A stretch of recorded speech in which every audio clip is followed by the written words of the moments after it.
Assalamualaikum warahmatullahi wabarakatuh. Bagaimana kabarnya hari ini anak-anakku semua? Iya, Ibu berharap kita semua selalu dalam keadaan sehat, penuh semangat untuk menjalankan aktivitas, khususnya dalam menuntut ilmu. Baiklah, langsung saja kita menuju materi laju reaksi yang kedua, yaitu persamaan laju reaksi. Dan pada pembahasan persamaan laju reaksi, ada beberapa hal yang akan kita bahas. Silakan kalian baca sendiri. Ya, yang pertama untuk hukum laju reaksi. Dari percobaan penentuan laju reaksi menunjukkan bahwa laju reaksi akan menurun dengan bertambahnya waktu. Hal itu berarti ada hubungan antara konsentrasi zat yang tersisa saat itu dengan laju reaksi. Dan dari percobaan-percobaan diketahui bahwa umumnya laju reaksi tergantung pada konsentrasi awal dari zat-zat bereaksi. Pernyataan ini dikenal sebagai hukum laju reaksi atau persamaan laju reaksi. Persamaan laju reaksi tidak dapat diramalkan dari stokiometri reaksi, tetapi harus ditentukan melalui percobaan. Dan fakta bahwa persamaan laju reaksi tidak dapat diramalkan dari stokiometri reaksi menunjukkan bahwa reaksi kimia dapat terjadi melalui lebih dari satu tahap reaksi. Perhatikan untuk reaksi kimia berikut ini. A plus B menjadi C plus D dengan koefisien M, N, P, dan Q. Maka untuk menuliskan persamaan laju reaksi dari reaksi ini bisa kita tulis sebagai berikut. V sama dengan K kali konsentrasi A pangkat X kali konsentrasi B pangkat Y. Di mana V adalah laju reaksi, K adalah tetapan laju reaksi, X adalah order reaksi terhadap ZA, Y adalah order reaksi terhadap ZB, sedangkan A adalah konsentrasi awal ZA, B adalah konsentrasi awal ZB, dan X plus Y kalau dijumlahkan itu merupakan order reaksi total. Yang kedua tentang molekularitas dan order reaksi. Reaksi kimia dapat berlangsung melalui satu tahap maupun lebih dari satu tahap, tergantung pada jumlah molekul yang bereaksi. Molekularitas menggambarkan jumlah molekul yang sesungguhnya yang terlibat dalam satu tahap reaksi. Reaksi yang terjadi pada tingkat molekuler ini disebut reaksi dasar atau reaksi elementer. Dan berdasarkan jumlah molekul yang terlibat dalam reaksi, maka reaksi elementer dibedakan atas reaksi unimolekuler, bimolekuler, dan termolekuler. Contohnya kita lihat untuk perurean dinitrogen pentoksida. Karena terdiri dari satu molekul bereaksi disebut dengan reaksi unimolekuler. Yang ini terdiri dari dua molekul bereaksi disebut dengan reaksi bimolekuler. Ini juga reaksi bimolekuler. Sedangkan untuk termolekuler berarti terdiri dari 3 molekul bereaksi. Ya, order reaksi. Tadi pada saat menuliskan persamaan laju reaksi ada istilah order reaksi. Dan reaksi-reaksi kimia ini dapat dikelompokkan berdasarkan order reaksinya. Lalu apa itu order reaksi? Order reaksi atau tingkat reaksi adalah bilangan pangkat yang menyatakan hubungan konsentrasi zat dengan kecepatan reaksi. Order reaksi tidak dapat diturunkan dari persamaan reaksi, tapi diperoleh melalui data percobaan. Contoh, pada reaksi perurean dinitrogen pentoksida, ini kita lihat persamaan lajunya semacam ini. Ini pangkatnya 1, berarti disebut dengan reaksi order 1, karena 1 ini tidak usah dituliskan. Kemudian ini ada pangkatnya 2, maka ini disebut dengan reaksi order 2. Dan yang ini kita lihat ada order reaksi 2 terhadap NO dan 1 terhadap O2. Maka berarti order totalnya ada 3. Jadi dari sini dapat disimpulkan bahwa molekularitas menggambarkan apa yang terjadi pada tingkat molekul, sedangkan order reaksi menggambarkan apa yang terjadi pada skala makro. Molekularitas merupakan konsep teoritis dan hanya diterapkan dalam reaksi-reaksi elementer, sedangkan order reaksi diturunkan dari percobaan. Dan untuk reaksi-reaksi elementer, yaitu reaksi yang berlangsung dalam satu tahap, order reaksi dan molekularitasnya sama dengan koefisien reaksinya. Lalu apa itu makna atau arti dari order reaksi? Order reaksi menyatakan besarnya pengaruh konsentrasi pada laju reaksi. Ada reaksi yang mempunyai order 0, Artinya perubahan konsentrasi per reaksi tersebut tidak mempengaruhi laju reaksi. Ini bisa kita gambarkan dengan grafik seperti ini. Konsentrasi naik berapapun ternyata laju reaksinya tetap. Orde 1. Laju reaksi berbanding lurus dengan konsentrasi per reaksi. Kita lihat grafiknya. Konsentrasi naik 1 kali, laju reaksi naik 1 kali. Konsentrasi naik 2 kali, laju reaksi naik 2 kali. Jadi ini berbanding lurus. Orde negatif. Artinya apabila konsentrasi per reaksi dinaikkan atau diperbesar, ternyata laju reaksinya akan menjadi lebih kecil. Jadi kebalikannya. Nah, bisa kita gambarkan demikian. Sedangkan orde 2 diartikan laju reaksi merupakan pangkat 2 dari konsentrasi per reaksi. Dan inilah grafiknya. Ya, setelah kita tahu apa itu orde reaksi, mari kita belajar menentukan orde reaksi. Untuk menentukan orde reaksi ada dua cara. Yang pertama, membandingkan data laju reaksi dari setiap percobaan tersebut. Dengan cara melihat data, zat yang akan ditentukan ordenya, konsentrasinya berubah, sedangkan konsentrasi zat lainnya tetap. Atau bisa dengan cara yang kedua, yaitu membuat persamaan dengan menghubungkan perubahan konsentrasi dan laju reaksi. Sama seperti ini tadi, yaitu zat yang akan ditentukan ordenya, konsentrasinya dinaikkan, sedangkan konsentrasi zat lain dibuat tetap. Lalu kemudian dihubungkan. Dan jika konsentrasi suatu zat dinaikkan sebesar A kali, ternyata kecepatan reaksi bertambah sebesar B kali, maka berlaku hubungan A pangkat X sama dengan B. Dengan X adalah orde reaksi terhadap zat itu. Ya, untuk contoh soalnya kita langsung saja. Jika diketahui percobaan untuk reaksi P plus Q menjadi PQ didapatkan data sebagai berikut, maka tentukan A orde reaksi terhadap zat P, B orde reaksi terhadap zat Q, C orde reaksi total, D persamaan laju reaksinya, dan E adalah tetapan laju reaksinya. Untuk yang E nanti kita bahas setelah mempelajari tentang tetapan laju reaksi.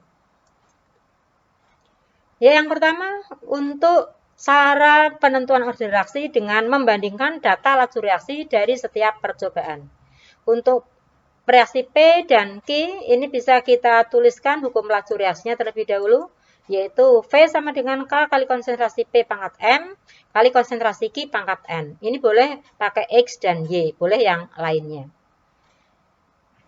Nah, yang pertama untuk menentukan orde reaksi terhadap zat P. Kita lihat data di mana konsentrasi P berubah, sedangkan Q tetap. Kita lihat ini data percobaan 1 dan 2, bisa pula 1 dan 3, bisa pula 2 dan 3. Kita ambil salah satu. Ini kita misalkan mau ambil percobaan 1 dan 2. Maka data yang ada pada percobaan 1 dan 2 ini kita bandingkan dengan cara atau rumus semacam ini. Kita lihat 2 dibandingkan terhadap 1. Nah, kita lihat untuk yang sama atau yang hasilnya 1 bisa kita coret. Ini K bisa kita coret. Kemudian Q, kita lihat Q ini kan konsentrasinya sama. Maka boleh kita coret.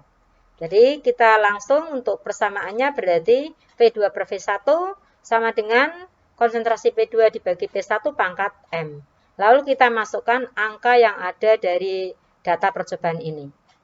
Boleh satuannya ditulis, boleh tidak. Ini Bu Asih memberi contoh yang ditulis terlebih dahulu. Ini sama bisa kita coret. Ya, ini 0,4 dibagi 0,2 berarti hasilnya 2 ya. Ini 0,2 dibagi 0,1 pangkat M juga hasilnya 2. Jadi berarti 2 sama dengan 2 pangkat M. Berarti M-nya 1. Berarti orde terhadap P adalah 1. Dan dengan cara yang sama kita bisa menentukan orde reaksi terhadap Q. Kita lihat data di mana Q berubah sedangkan P tetap. Berarti pada percobaan ini 3 dan 4 bisa pula 3 dan 5. Kita pakai coba yang percobaan 3 dan 4. Rumus yang tadi kita masukkan kembali.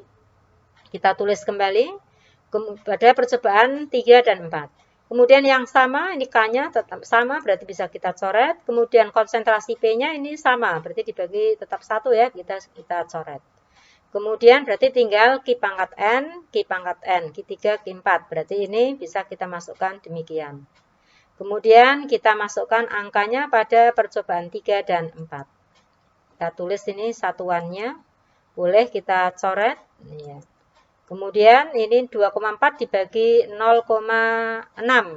Berarti hasilnya berapa? 4 ya. Sedangkan ini 0,2 dibagi 0,1 berarti hasilnya 2. Berarti 4 sama dengan 2 pangkat N. Jadi kalau begitu N sama dengan 2. Jadi berarti order reaksi terhadap Q adalah 2. Dengan demikian kita bisa menuliskan laju reaksinya. Oh iya, tadi pertanyaan A, order reaksi terhadap P berarti 1, order reaksi terhadap Q berarti 2. Sedangkan yang C, order totalnya berarti M plus N ada 3. Sedangkan yang D untuk persamaan laju reaksinya tadi V sama dengan K kali konsentrasi P pangkat M, Q pangkat N. M dan N-nya kita ganti dengan angka ini. Jadi berarti dihasilkan ini. Ini karena 1 tidak usah ditulis 1 ya, langsung K kali konsentrasi pangkat K kali konsentrasi P kali konsentrasi Q pangkat 2. Nah, sekarang bagaimana cara menentukan order reaksi dengan cara yaitu membuat persamaan dengan menghubungkan perubahan konsentrasi dan laju reaksi. Kita tulis persamaan laju reaksinya dulu, sama seperti tadi. Kemudian untuk menentukan order terhadap P. Kita lihat data yang terhadap P berarti P-nya berubah, Q-nya tetap. Kita lihat, kita ambil tadi percobaan 1 dan 2. P kita lihat berubahnya berapa atau naiknya berapa nih? Naik 2 kali, berarti terhadap P naik 2 kali. Sedangkan Q, ini P naik 2 kali, Q tetap ya, Q tetap. Ternyata kecepatan reaksinya naik 0,2 menjadi 0,4, berarti 2 kalinya. Berarti V naik 2 kali. Nah, kemudian kita hubungkan, ini P naik 2 kali, ini naik 2 kali, berarti 2 pangkat M, ya, 2 pangkat M sama dengan 2, berarti M-nya sama dengan 1. Dengan cara yang sama, untuk yang order terhadap Q, bisa kita buat. Tadi kita ambil percobaan 3 dan 4. Percobaan 3, ini P-nya tetap, Q-nya harus berubah. Q naik berapa kali nih? Naik 2 kali. Ya, kemudian P-nya tetap. Ya, P-nya tetap. Kemudian kecepatan reaksinya ini naik 4 kali. Ya, naik 4 kali. Berarti kita hubungkan 2 pangkat N sama dengan 4. 2 pangkat N sama dengan 4. Berarti N sama dengan 2. Lebih mudah mana? Ya, mungkin ini ya, tidak ribet. Ya. Yang terakhir adalah order reaksi dan tetapan laju reaksi. Ini untuk menjawab pertanyaan yang E tadi. Ya, tetapan laju reaksi atau K dan order reaksi merupakan karakteristik suatu reaksi kimia.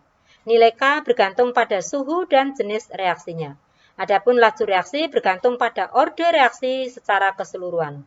Order reaksi menyatakan besarnya pengaruh perubahan konsentrasi terhadap laju reaksi. Dan untuk menentukan harga K dapat dicari dengan menggunakan persamaan laju reaksi dan memasukkan konsentrasi per reaksi dari data hasil percobaan. Sedangkan untuk satuan harga K ini bergantung pada tingkat atau order reaksi totalnya. Rumus untuk menentukan satuan K adalah K sama dengan mol pangkat 1 min N kali L pangkat N min 1 detik pangkat min 1 dengan N adalah order reaksi. Beberapa contoh reaksi kimia dengan hukum laju reaksi, order reaksi, serta tetapan satuan laju reaksinya. Tadi rumus satuan laju reaksinya adalah ini. Kita lihat untuk order 0, satuannya ini.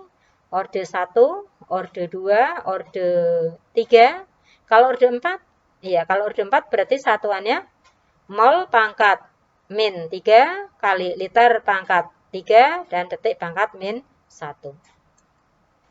Nah, untuk menentukan harga K pada soal tadi, berarti hukum laju reaksinya tadi kan K sama dengan V sama dengan K kali konsentrasi P kali konsentrasi Q pangkat 2. Kita misalkan cari untuk harga K pada percobaan yang kedua. Ya, kita tulis kembali ini, kemudian kita carikannya berarti K sama dengan P dibagi konsentrasi P kali konsentrasi Q pangkat 2. Kita mau menentukan pada percobaan yang kedua. Kita cari angka pada percobaan kedua. Kita masukkan ke sini. Ya, supaya tidak ribet nanti boleh satuannya enggak usah dimasukkan dulu. Ya, kita langsung sudah angkanya sudah masuk, tinggal kita hitung. Kita hitung hasil akhirnya, kita lihat, jangan harus teliti ya, ini pangkat 2. Maka hasil akhirnya adalah 2 kali 10 pangkat min 2. Untuk satuannya, mol pangkat min 2, liter pangkat 2, detik pangkat min 1. Karena tadi orde berapa? 3. Cukup mudah ya? Iya. Baik, seperti biasa, seusai pembahasan pasti ada kuisnya. Ada 2 kuis yang bisa kalian kerjakan di buku tugas. Kemudian nanti bisa di-upload setelah di tim Bu Asih informasikan. Demikian yang bisa Bu Asih sampaikan untuk materi tentang persamaan laju reaksi. Semoga bermanfaat. Terima kasih atas perhatiannya. Mohon dimaafkan apabila dalam penyampaian ada banyak kekhilafan dan kekurangan. Billahi taufik wal hidayah. Wassalamualaikum warahmatullahi wabarakatuh.